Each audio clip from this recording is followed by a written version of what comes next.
the ride receipt I did take.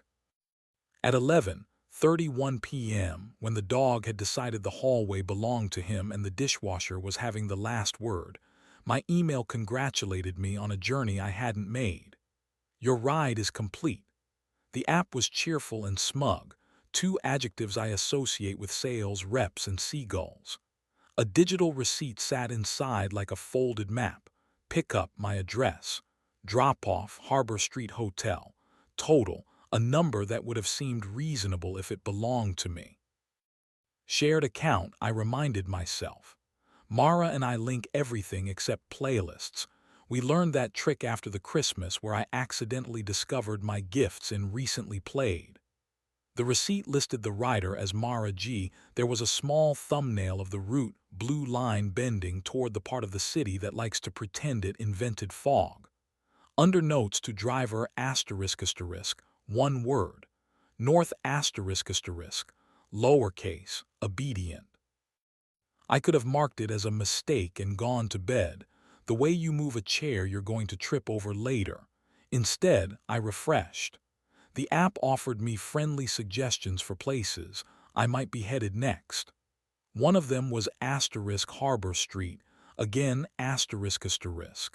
I closed the laptop like a lid on a box I wasn't ready to open. Mara was in the bedroom brushing her hair with the steady rhythm of someone who knows which small rituals keep chaos from becoming policy. "You still up?" she called. "Email thing," I said, and hated how vague it sounded. "How was the thing?" "Long," she said, not lying, not quite. "We ordered salads that tasted like meetings. I'm showering and then I'm a ghost." I lay there with the sound of water and the image of a blue line arcing across a map next to a hotel I've taken out-of-town clients to when they need to believe in our skyline. When she climbed into bed, warm and clean and smelling like citrus that had learned to read, she slid her cold feet into mine and made the soft noise that had bought my loyalty long before groceries and leases. "You don't ask at midnight," I told myself. "That's a rule older than honesty."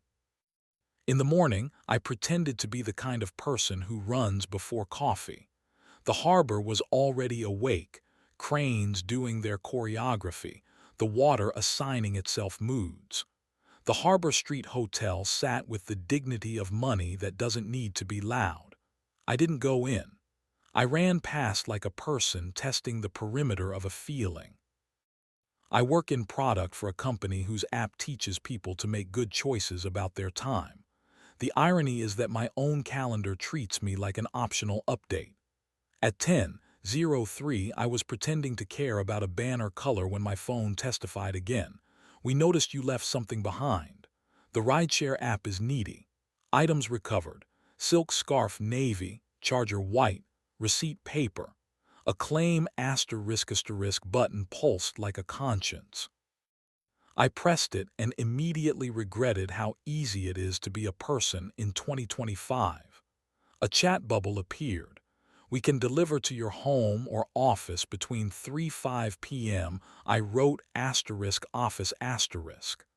I am not a man who organizes scenes in his living room. At 3:37, a driver with sympathetic eyes handed me a small bag with the company's logo doing its best to look like kindness.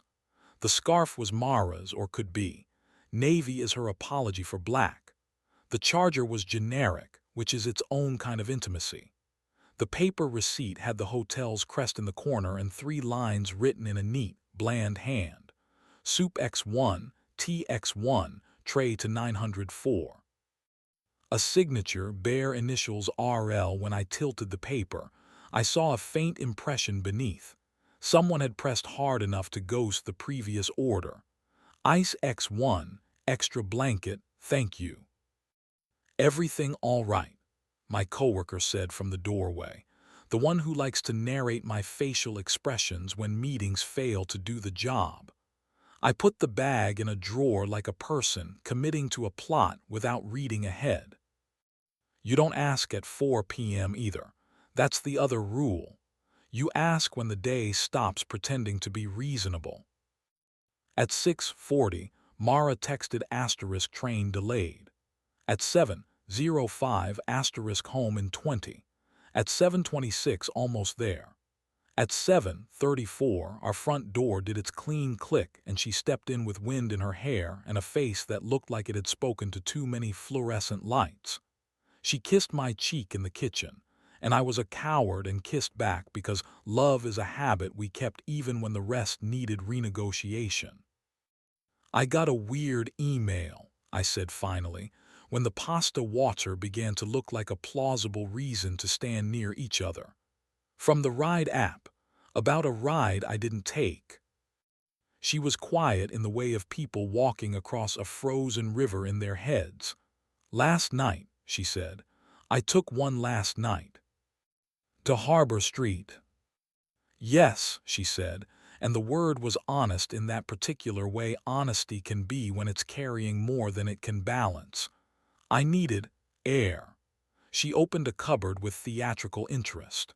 Do we have the good olive oil or the decent one? I put the bag on the counter. For a second, the logo looked like a witness. They delivered what you left behind. Mara lifted the scarf and rubbed it between her fingers like proof that fabric can perform memory. She unfolded the receipt. She read the neat lines and then flipped it as if facts also have backs. RL, I said, because 2 letters are easier to fight with than a person. She took a breath that reminded me of the harbor, deep, briny, tired. It's a last name, she said. The R is for room. That's not how signatures work, I said, but my voice didn't know whether it was interested in winning. It was tea, she said, and soup because I forgot to eat when the meeting did its Hydra thing. And then I didn't want to be on the train where I would have to decide in front of strangers how to arrange my face. She folded the receipt once, then again, as if making smaller could make it lighter. I didn't meet anyone. The room did the quiet partners do when they're trying not to make you choose a side. I asked a worse question than I meant to. Did you plan to? She looked at me the way Mara looks at the part of a recipe where optional and necessary change places. No, she said, but I've been practicing a sentence I don't like. I am lonely in rooms you are also in, and I needed to say it somewhere that didn't have our mugs in it. We overcooked the pasta because we were busy being careful. We ate it at the counter because chairs felt like statements. The dog performed relief at our ankles. After, without drama, we put on coats and went for a walk because movement gives you something to do with your failure. The harbor at night is a set. Boats make the shape of purpose. People in hotel windows practice being characters. We sat on a bench and let wind stand in for eloquence. Are you going to ask me who RL is? She said. If I need to, I said. I don't think I do. I turned the paper in my pocket like a coin with no faces. Do you want me to be angrier than this? Part of me thinks I deserve that version, she said. The rest of me is relieved I get you instead. She tilted her head. Are you waiting for me to confess to something that will give you permission to start over? I am deciding if we can start again without the ritual of destruction, I said. I am deciding whether I can use the word asterisk we asterisk without paperwork. She laughed then, softly, and the sound made me feel like a person who might yet be invited to his own life. I booked the room under my name, she said, as if to make amends with specificity. I checked in because I didn't want to ask anyone else to create a space I could borrow. I wrote a list. I wrote some sentences I will hate hearing out loud. She offered me a page crinkled by courage.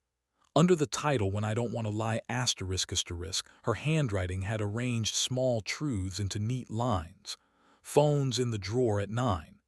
Ask for touch when I need the evidence, not the choreography. Tuesday is ours again. If I go to a hotel, it's with you or because our house needs air, not secrets. At the bottom, I don't want to practice leaving us. I want to practice staying better. Are you asking for permission or a plan? I said. Both, she said, and for your list. Desire isn't a villain, it's bad at budgeting. I wanted to make a beautiful speech about forgiveness and consequence. Instead, I wrote on the back, tell me when you're lonely even if I'm in the room. Let me fail where you can see me. We walk when we can't talk. We sit when we can't walk. Asterisk tea at the harbor when the air is bad inside. Asterisk word, north. She touched the page as if it surprised her where it landed. North. You told the driver north, I said. It's what you wrote when you didn't want to explain. If you text it to me, I'll know. I'll meet you where the air is. We kept walking until our city remembered that night has a responsibility to be kind at least to two people. At home, we put our phones in the drawer like they were children who needed quiet time. When I passed behind her to turn off the light, I let my hand trace her back. She allowed herself to lean, which is different than collapsing. You can build from leaning. In bed, Mara faced me instead of her usual negotiation with the horizon. Field report, she whispered, a phrase we used to use after bad days when love needed to sound like espionage to feel brave.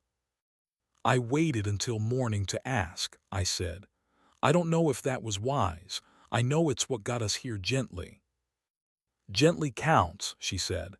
Gently is the difference between breaking and opening. She reached for my hand under the blanket, fingers searching as if for a house key. North, she said, as an experiment, and my hand tightened before I could instruct it. In the morning, we didn't pretend we had solved anything. We put the list on the fridge where the grocery list used to hog the magnet like a legacy hire.